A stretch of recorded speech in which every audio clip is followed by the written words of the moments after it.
मंत्रपाठः। ॐ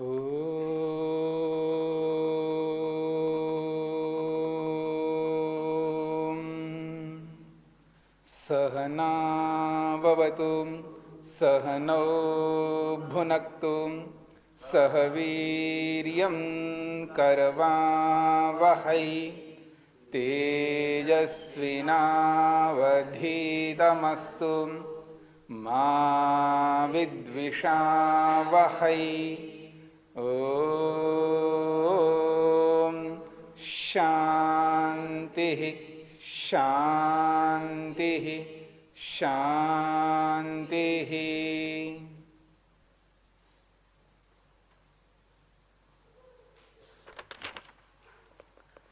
मनुस्मृति के तीसरे अध्याय के 76वें श्लोक तक हमने विचार किया है। प्रसंग पंचमहायज्ञों का चल रहा है और पंचमहायज्ञों में ब्रह्मयज्ञ को लेकर के और देवयज्ञ को लेकर के विशेष बातें कही है और देवयज्ञ के माध्यम से क्या होता है या उसके क्या फल प्राप्त होता है उसको लेकर के भी चर्चा की है पिछले प्रसंग में। अब एक आश्रम व्यवस्था को ध्यान में रखते हुए, आश्रमियों को ध्यान में रखते हुए एक विशेष बात कही जा रही है। यहां पर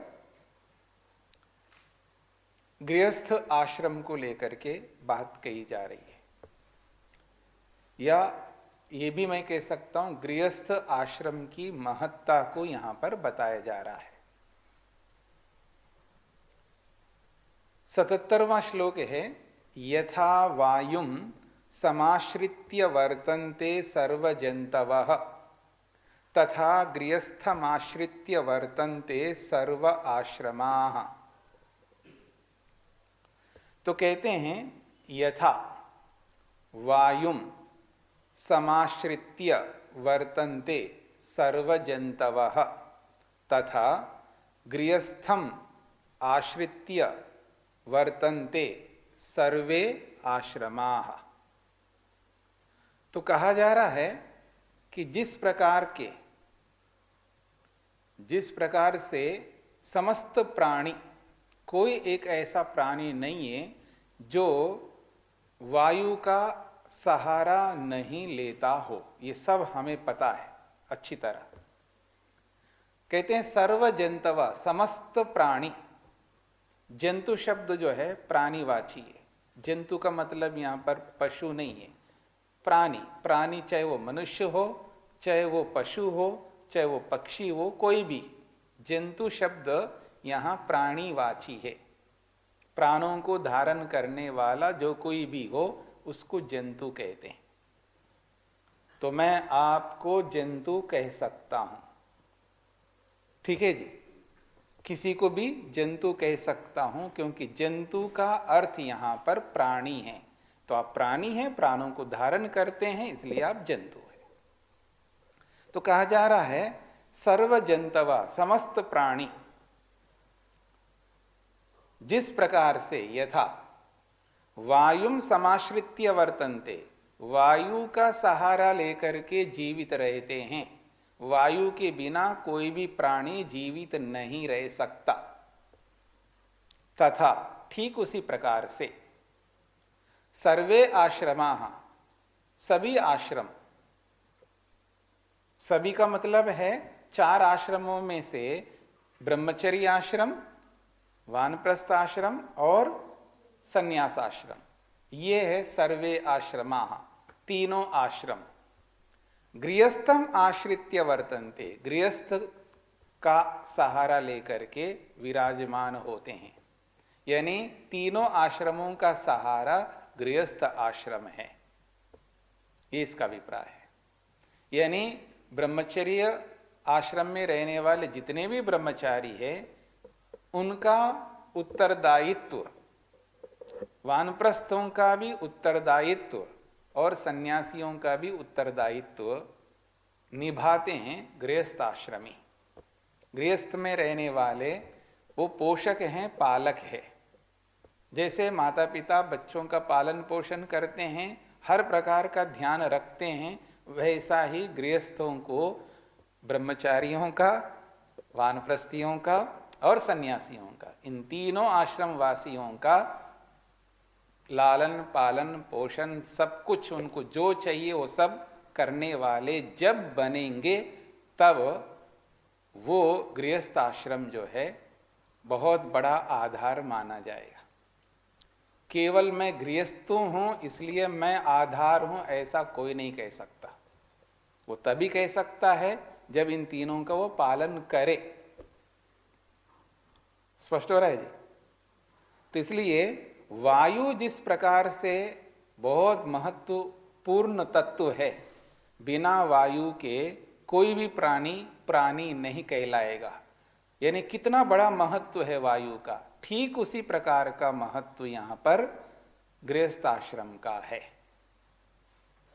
इसलिए इसको श्रेष्ठ आश्रम, बड़ा आश्रम बोला जाता है। और आगे आप पढ़ेंगे इसी मनुस्मृति में इस गृहस्थ आश्रम को श्रेष्ठ आश्रम के रूप में भी बोला है। कहा जा रहा है, ऋषि ने भी इसको स्पष्ट किया है, जैसे वायु के आश्रय से सब जीवों का वर्तमान सिद्ध होता है, वैसे ही गृहस्थ के आश्रम से ब्रह्मचारी, वानप्रस्थ और सन्यासी अर्थात सब आश्रमों का निर्वाह होता है।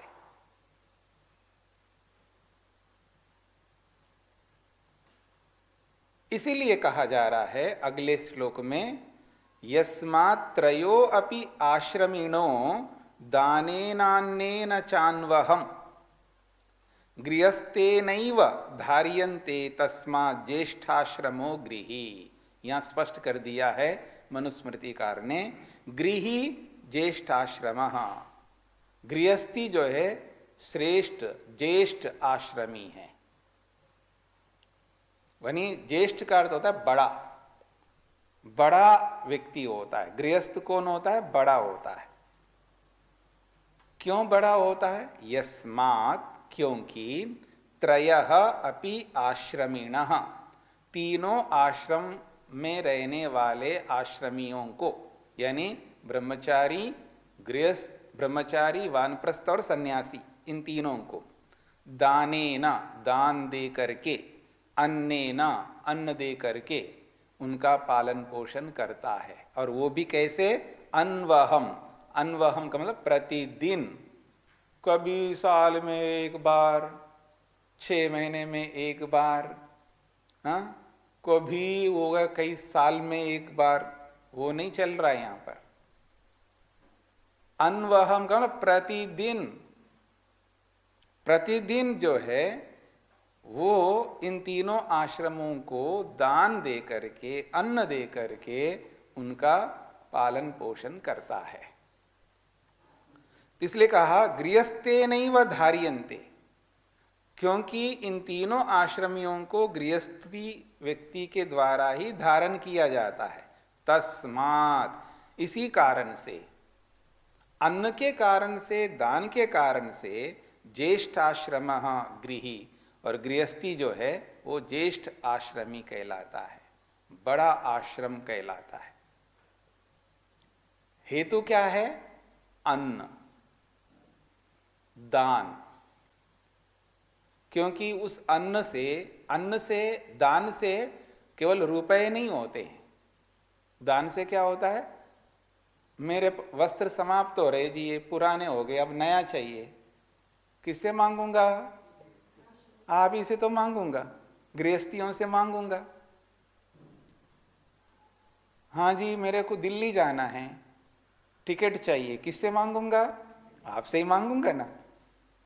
जो भी मेरे को चाहिए तो उसको पूर्ति कौन करेगा? आप ही तो करेंगे। तो इस प्रकार का दान आपको निरंतर करते रहना होगा, जब जब मेरे को जो जो चाहिए। और रोज अन्न देना होगा आपको, रोज भोजन देना होगा। भोजन, वस्त्र आने जाने के साधन, सब कुछ आपको ही तो करना होगा, तब आप बड़े होंगे, पालक होंगे। जैसे माँ बाप बड़े होते हैं, किस कारण से बड़े होते हैं? पालन पोषण करने के कारण से बड़े हैं। केवल पैदा करके छोड़ने से वो माँ बाप नहीं होते हैं ना, पैदा करके उनका पालन पोषण करने पर वो माता पिता कहलाते हैं। तो ऐसे ही वो गृहस्थी बड़ा होता है जो पालन पोषण करता है, ब्रह्मचारी का, वानप्रस्थी का और सन्यासी का। ये इसका अभिप्राय है। स्पष्ट हो गया? आगे देखिएगा। आगे ऋषि क्या लिखते हैं? जिससे ब्रह्मचारी, वानप्रस्थ और सन्यासी, इन तीन आश्रमियों को अन्न, वस्त्र आदि दान से नित्य प्रति गृहस्थ धारण पोषण करता है, इसलिए व्यवहार में गृहाश्रम सबसे बड़ा है। ये ऋषि लिखते हैं। गृहाश्रम सबसे बड़ा किस लिए है? क्योंकि नित्य प्रति अर्थात प्रतिदिन भोजन के द्वारा, और जब जब वस्त्रों की आवश्यकता है तब तक वस्त्र, और जो जो साधनों की आवश्यकता है उन साधनों का दान दे करके। तो कहते हैं इन तीनों आश्रमों को अन्न के द्वारा, वस्त्र आदि दान के द्वारा नित्य प्रति प्रतिदिन गृहस्थ उनको धारण पोषण करता है, उनको धारण करके उनका पोषण करता है, उनको पुष्ट करता है, उनका पालन करता है। इसलिए व्यवहार में, इस रूप में, पालन पोषण के व्यवहार में वो गृहाश्रम सबसे बड़ा है। इसका ये मतलब नहीं है सब विषयों में वो बड़ा है, इसका उल्टा अर्थ नहीं लेना है। बड़ा आश्रम किस कारण से बड़ा है? पालन पोषण की दृष्टि से बड़ा है।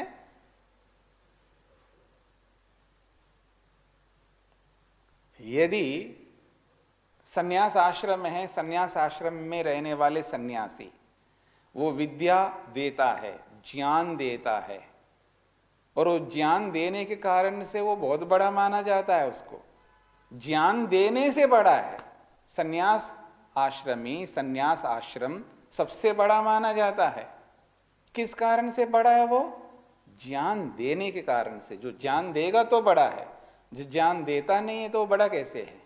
ऐसे ही अन्न नहीं देता, वस्त्र नहीं देता है, पालन पोषण नहीं करता है ब्रह्मचारी का, वानप्रस्थी का, सन्यासी का, तो वो बड़ा कैसे माना जाएगा? वो बड़ा तभी माना जाएगा जब वो ये काम करेगा। कारण के होने पर कार्य होता है, कारण के ना होने पर कार्य नहीं हो सकता। आप कारण बनेंगे तो बड़े हैं, कारण ना बन करके अपने आप को बड़ा मानोगे, ये नहीं हो सकता। तो यही स्थिति सन्यासी की है। आप कारण बनोगे विद्या देने का तो आप बड़े हो, अब कारण नहीं बनोगे तो आप बड़े नहीं हो सकते। क्योंकि मैं सन्यासी इसलिए बड़ा हूं, नहीं हो सकते। क्योंकि मैं गृहस्थी इसलिए बड़ा हूं, नहीं हो सकते। स्पष्ट हो रही है जी? बड़ा होने के पीछे कारण दिया है। जो भी अपने आप को बड़ा मानता है उसके पीछे कारण बताया, और केवल इतना ही बड़ापन नहीं रोका है स्वामी जी ने। उन्होंने कहा है कि ब्रह्मचारी भी बड़ा होता है, ब्रह्मचारी भी बड़ा होता है। कैसे बड़ा होता है? वो आधार है। बिना ब्रह्मचारी के गृहस्थ कहां से आएगा? याद रखना, ब्रह्मचारी के बिना, ब्रह्मचर्य के बिना, ब्रह्मचर्य आश्रम के बिना गृहस्थ नहीं हुआ करता। आपको इस बात को भी समझना है, क्योंकि अयोग्य व्यक्ति गृहस्थ नहीं होता, योग्य बन करके गृहस्थ में प्रवेश कर सकता है। और उस योग्य बनने का आधार कौन है? ब्रह्मचर्य। ब्रह्मचर्य आश्रम में ही रहता हुआ वो विद्या अर्जन करता है, योग्य बनता है, अधिकारी बनता है। गृहस्थ बनने का अधिकार ब्रह्मचर्य आश्रम देता है। तो ब्रह्मचर्य आश्रम जो है गृहस्थ बनने का आधार है, बेस है, कारण है। इसलिए जब ब्रह्मचारी विद्या अर्जन करके आता है तो उनको सब लोग पूजते हैं, उसका सत्कार करते हैं, उसका सम्मान करते हैं, क्योंकि विद्या से, विद्या के तेज से वो चमक रहा होता है, विद्या के तेज से चमक रहा होता है, विद्या संपन्न होता है, विद्या उसके समक्ष विराजमान होती है, विद्वान बनता है। तो उसके लिए बोला है वेद ने, क्या बोला है, जब वो विद्या से संपन्न होकर के समाज में आता है तो सब लोग उसको रास्ता देंगे, राजा भी हट जाता है, माता पिता भी हट जाते, सबसे पहले वो होता है, क्योंकि विद्या से संपन्न हुआ है, विद्यावान हुआ है। तो विद्या का महत्व है। आधार सबके अलग अलग है। मैं बड़ा हूं तो हर विषय में बड़ा नहीं हो सकता, मैं हर विषय में आप बड़े नहीं हो सकते, हर विषय में कोई बड़ा नहीं हो सकता, हर विषय में तो केवल परमात्मा ही बड़ा होगा। मनुष्य हर विषय में ही बड़ा नहीं हो सकता। मां भी बड़ी है, जन्म देने से वो मां है, जन्म देने से वो पिता है, विद्या देने से वो आचार्य है। ऐसे ही बड़े होने के आधार है, कारण है, कारण सहित बड़े हैं, कारण रहित बड़े कोई नहीं हो सकते। इसलिए अपने आप मैं तो मैं बड़ा हूं ऐसा मानता जा रहा है, वो बड़ेपन है ही नहीं, तो वो बड़ा कैसे हो सकता है। आप झगड़ते रहो जी मैं बहुत बड़ा हूं क्योंकि मैं गृहस्थी हूं। काहे को बड़े हो, कैसे बड़े हो आप बड़े होने के कारण अपने अंदर लाइए तो बड़े होंगे आप। इसलिए शास्त्र कहता है कि मैं मां हूं क्योंकि मैंने पैदा किया है, मैं पिता हूं मैंने पैदा किया। पैदा करने से कोई माता पिता नहीं बनते हैं, शास्त्र ये कहता है, नियम ये कहता है। पैदा करके उनको आप वो आधार दो, उसके अंदर वो आधार दो जो 5 साल तक वो शिक्षा दो, आप वो 3 साल तक आप वो शिक्षा दो, अपनी मातृत्व को समझ करके अपनी योग्यता को स्थापित करो, उसको योग्य बनाओ। आगे वो जीवन में सुख पाने के और दुखों को दूर करने के अधिकारी आपके कारण से बनेगा। वो जीवन में कभी दुखी ना रहे, हमेशा सुखी रहे, ये आधार मां को देना होता है, तब वो मां है। यही आधार पिता को देना होता है, तब वो पिता है। और ऐसा ही बहुत बड़ा आधार वो तो काल विशेष के लिए दे रहे हैं, माता और पिता। लेकिन कितना बड़ा काल होता है आचार्य का, कितने साल आचार्य की सन्निधि में रहता है, आचार्य के गर्भ में रहता है विद्यार्थी, उसका समय बहुत ज्यादा है।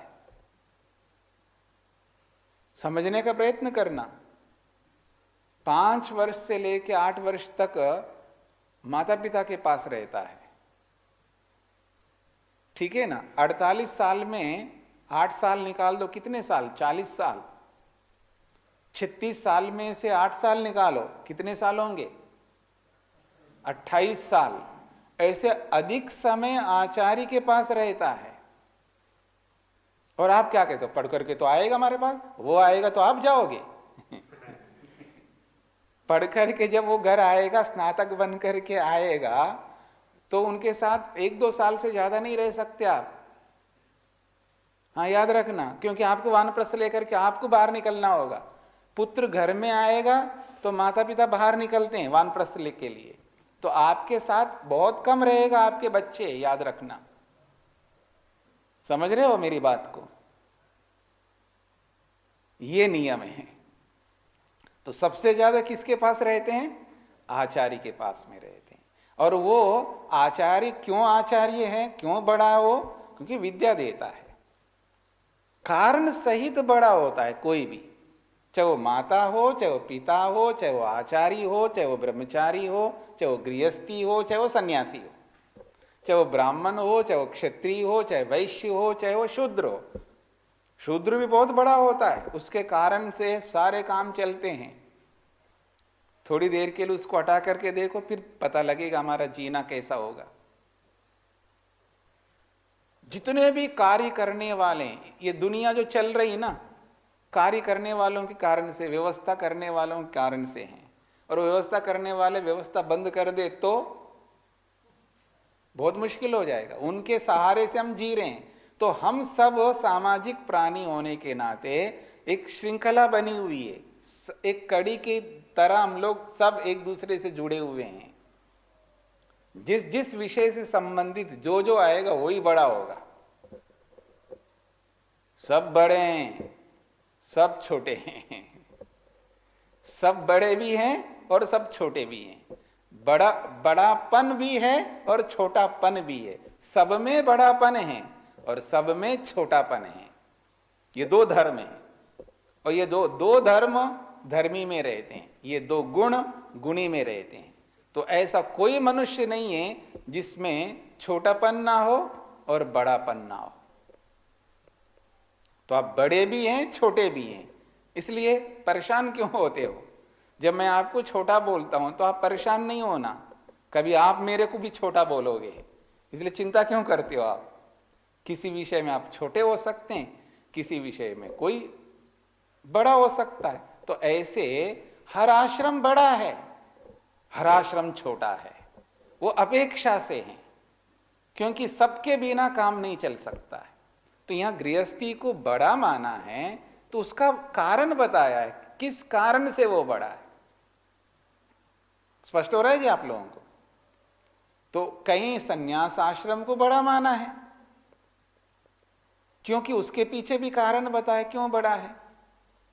तो ऐसे सबके लिए है कारण। ब्रह्मचारी को भी बड़ा बताया, वो भी उसका कारण है। तो इसलिए बड़े होने के कारण है, कारण युक्त बड़े और छोटे होंगे।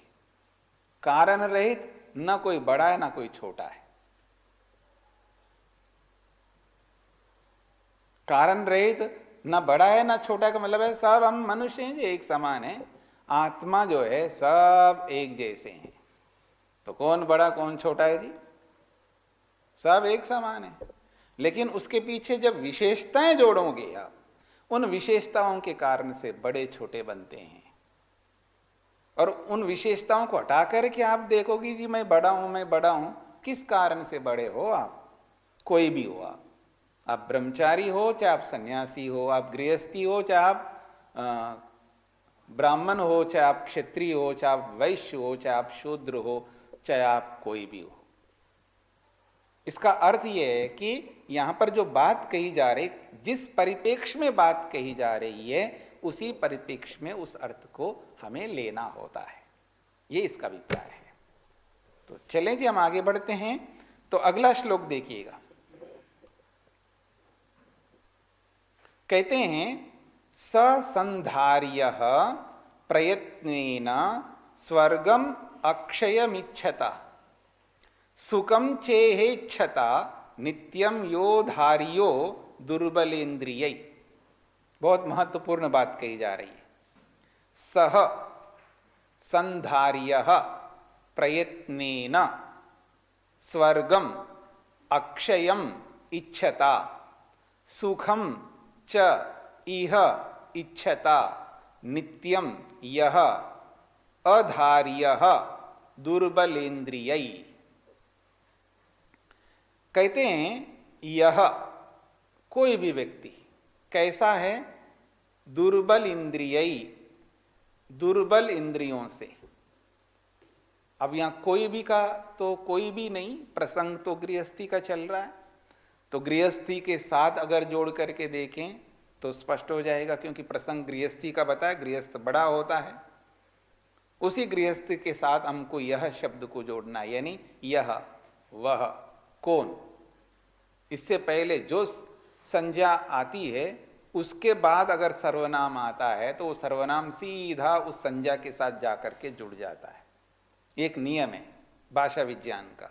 तो यहां पर यह जो गृहस्थी दुर्बल इंद्रिय, दुर्बल इंद्रियों के कारण से, इंद्रियां भी दुर्बल है, शरीर भी दुर्बल है, हर विषय में वो दुर्बल है। इसलिए कहा जा रहा है अधार्य। अब वो धारण करने योग्य नहीं है। अब वो धारण नहीं कर सकता। किनको? किसको धारण नहीं कर सकता? गृहस्थ को धारण नहीं कर सकता। यानी गृहस्थ धर्म को अपना नहीं, यानी उस कर्तव्यों का पालन नहीं कर पा रहा है। गृहस्थ का मतलब क्या है? गृहस्थ के कर्तव्य, और जब उन कर्तव्यों को वो धारण ही नहीं कर पा रहा है, तो इसलिए कहा जा रहा है जो गृहस्थ आश्रम में रहने वाला व्यक्ति वो दुर्बल इंद्रियों वाला है या दुर्बल शरीर वाला है, तो वो अधार्या, उस गृहस्थ को धारण करने योग्य नहीं रहा। कहते हैं सह, उस व्यक्ति को, इह नित्यम सुखम इच्छता, इस लोक में, इस दुनिया में, इस संसार में रहते हुए सदा सुखी रहने की इच्छा हो। नित्यम सुखम इच्छता का मतलब है हमेशा सुखी रहने की चाह रखते हो। और साथ में एक और बात कही है, अक्षयम स्वर्गम इच्छता, और ना समाप्त होने वाले स्वर्ग को पाने की इच्छा रखते हो। यानी समाप्त न होने वाला स्वर्ग तो वही हो सकता जिसको हम लोग मुक्ति कहते हैं। दो प्रकार के स्वर्ग होते हैं जी। स्वर्ग का अर्थ मुक्ति भी होता है, स्वर्ग का अर्थ जो है स्वर्ग होता है। जिसको आप स्वर्ग की कल्पना करते हैं वो भी स्वर्ग होता है, और जिसको हम मुक्ति कहते हैं उसको भी स्वर्ग कहते हैं। इसलिए एक विशेषण इसलिए साथ में जोड़ दिया है। एक तो सामान्य रूप से स्वर्ग, स्वर्गम इच्छता, और वो भी अक्षयम स्वर्गम इच्छता, यानी न समाप्त होने वाले स्वर्ग को चाहता है।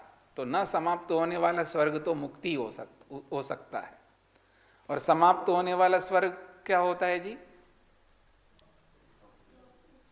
स्वर्ग समाप्त होने वाला का वो होता है जिसको हम कहते हैं एक पितृयान। पितृयान में जो जाता है वो स्वर्ग को पाकर के वापस लौट करके आता है, और देवयान में जो जाता है वह वापस लौट करके नहीं आता है। सुना है ना ऐसा? देवयान मार्ग और पितृयान मार्ग। जो पितृयान मार्ग है वो स्वर्ग का है।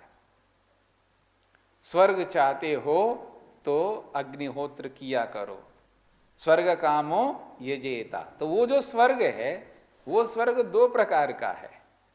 एक तो बहुत अच्छे सुखों को प्राप्त करके भोग करके वापस लौट के आना होता है, और एक वो स्वर्ग है जो आसानी से समाप्त नहीं होता है, लंबे काल तक। इतना लंबा काल है, उसको थक जाएंगे बोल बोल कर कितना लंबा काल है। तो उतने लंबे काल तक हमें सुख ही सुख रहेगा, बीच में कोई दुख नहीं है।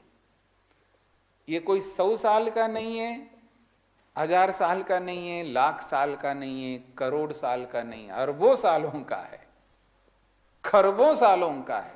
यानी बहुत, यानी उसको बोलना भी बहुत मुश्किल है, इतना लंबा काल है। बोलने को आप यूं बोल सकते हो, लेकिन उसको गणना करते जाओ पता लगेगा कितना लंबा काल है। मुक्ति का कितना लंबा काल है, कल्पना करके देखिएगा। कितने दिन होंगे, कितने घंटे होंगे, कितने मिनट होंगे जिसमें कोई भी दुख नहीं। एक दिन नहीं, एक महीना नहीं, एक साल नहीं, 100 साल नहीं, 1000 साल नहीं, लाख साल नहीं, करोड़ों साल नहीं, अरबों साल नहीं, खरबों साल नहीं, पता नहीं कितने साल है। देखिएगा इतने साल है, ठीक है ना? इतना लंबा काल है वो। ठीक है, 31 नील, 10 खरब, 40 अरब आप बोलना चाहते हो बोलो, लेकिन उसको गणना करके देखो कितना होता है। ये बोलना तो ठीक है, एक बार आपने वाणी से बोल दिया, उसको थोड़ा गिन करके देखो पता लगेगा। जवान आपका थके ना तो बोलना, फिर इतना लंबा काल होता है, एक एक को गिनते जाना है। स्पष्ट हो रहा है जी? एक एक को गिनते जाना, इतना लंबा काल है मुक्ति का। यह है अक्षय सुख। तो जो अक्षय सुख की इच्छा रखता है व्यक्ति, तो कहा जा रहा है फिर तो ऐसी स्थिति को पाने के लिए मेहनत करना पड़ता है, उद्यम करना पड़ता है, पुरुषार्थ करना पड़ता है। वो पुरुषार्थ करके ही, प्रयत्न पूर्वक ही उस नित्य सुख को पा सकता है, या इस सांसारिक सुख को भी, सांसारिक वैभव को भी, जिसको अभ्युदय सुख कहते हैं, जिसको अभ्युदय सुख कहते हैं, उस अभ्युदय सुख को प्राप्त करना हो, या निःश्रेय सुख, नित्य सुख, अक्षय स्वर्ग वाले सुख को प्राप्त करना हो, तो कहा जा रहा है प्रयत्नेन संधार्य। तब तो उस गृहस्थ को, गृहस्थ आश्रम के कर्तव्यों को प्रयत्न पूर्वक धारण करना होगा। यानी इस श्लोक के माध्यम से कहा जा रहा है कि गृहस्थ आश्रम एक ऐसा आश्रम है जिसके माध्यम से दोनों सुख प्राप्त किया जा सकता है, अभ्युदय सुख को भी और निःश्रेय सुख को भी। ये वो आश्रम है जिसके माध्यम से हम दोनों सुखों को पा सकते हैं, ऐसा यहां पर प्रतिपादित किया जा रहा है। इसलिए दुर्बल होकर के आप चाह रखेंगे, या मैं रखूंगा, या कोई भी रखेगा, तो नहीं चलेगा। सबल होकर के, प्रयत्न करके हम इसको प्राप्त कर सकते हैं, यानी पुरुषार्थ से ही प्राप्त कर सकते हैं। और बाट देखते रहेंगे जी, कोई आकर के दे के जाएगा सुख, तो मुश्किल हो जाएगा, कठिन हो जाएगा। स्पष्ट हो रहा है? तो ये वाली स्थिति है। तो सह संधार्य प्रयत्नेन, वो प्रयत्न पूर्वक उस गृहस्थ आश्रम को धारण करें। दुर्बल होकर के धारण करेगा तो नहीं हो पाएगा। इसलिए गृहस्थी को बहुत सबल रखना पड़ता है अपने आप को, यानी बहुत धैर्य रखना पड़ता है। एक दिन नहीं, 2 दिन नहीं, जब तक गृहस्थ आश्रम में रहेगा तब तक आपको खिलाते रहना, पिलाते रहना। एक दिन भी बिना खिलाए पिलाए आप नहीं रह सकते। कितना बड़ा त्याग करना पड़ता है, कितना बड़ा पुण्य कर्म करना होता है। तो इतना सारे पुण्य करते हुए तब जाकर के उसको फल मिलेगा। यदि हम पुण्य ना करें और फिर पुण्य का फल चाहें, कैसे मिल सकेगा? बहुत मुश्किल हो जाएगा। और एक ये भी आता है ना, हर आदमी धर्म का फल चाहता है लेकिन धर्म नहीं करना चाहता है। हर आदमी अधर्म के फल को नहीं चाहता है लेकिन अधर्म करना चाहता है। आश्चर्य की बात है ना, यानी धर्म नहीं करना चाहता लेकिन धर्म का फल चाहता है, अधर्म फल को नहीं चाहता है लेकिन अधर्म करना चाहता है। उधर धर्म ना करके धर्म का फल चाहता है, इधर अधर्म करके फल नहीं चाहेगा अधर्म का। ऐसा नहीं चल सकता। तो इस बात को समझ करके हम सबको चलना चाहिए। तो गृहस्थ बड़ा भी है और जिन कारणों से वो बड़ा है उन कारणों को हमें समझ करके अपने में देखना है कि उन कारणों को मैं अपने अंदर देखता हूं तो मैं बड़ा हूं, नहीं देखता हूं तो मैं बहुत छोटा हूं। चाहे मैं किसी भी आश्रम में हूं, बड़े बनाने के कारण होते हैं और छोटे बनाने के भी कारण होते हैं। तो हमें वो कारणों को अपनाना है जिन कारणों से हम बड़े बन जाते हैं। और जब वो कारणों को अपनाएंगे नहीं तो अपने आप छोटे वाले कारण आ ही जाएंगे छोटे बनने के। उसके लिए प्रयत्न नहीं करना पड़ता है। छोटे बनने के कारणों के लिए प्रयत्न नहीं करना पड़ता है।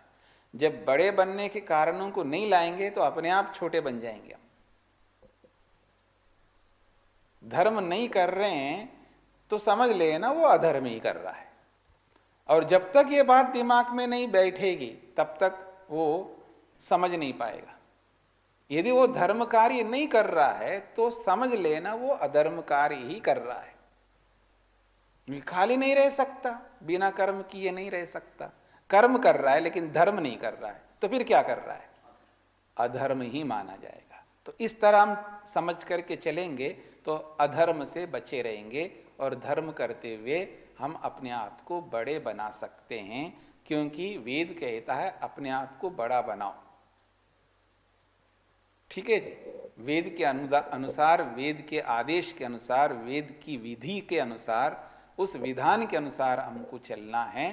तो इन बातों पर विशेष ध्यान देते हुए, इनका मनन चिंतन करते हुए, इनको अपने जीवन में उतारने का हमें प्रयत्न करना चाहिए। ओम शांति शांति शांति।